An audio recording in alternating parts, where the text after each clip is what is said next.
আসসালামু আলাইকুম, কি অবস্থা? দেশবাসী সবাই অবশ্য ভালো আছেন। আজকে কিছু কথা বলার জন্য আজকে আইছি আমি। এই যে তারা সমন্বয় বলে এই দেশটাকে ধ্বংস করে দিয়ে নিরয় পাগলকেও যেন তারা ছাড়েন না। সাধারণ সারিয়া বাতের জন্য আজ তাকে মৃত্যু পথে দাঁড় করেছে তারা। তারা এত মারার পরও সেই বাত আরামসে সে খার।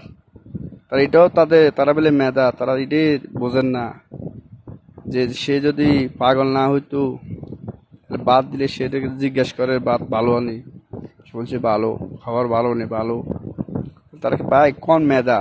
আমরা বাঙালিরা কি আজীবন শুধু বোকার শখে বাস করবেন? তাদেরকে সামান্য বলে যারা জীবনে 1 টাকা চুবোতে গেলে তাদেরকে 12 লাখ টাকা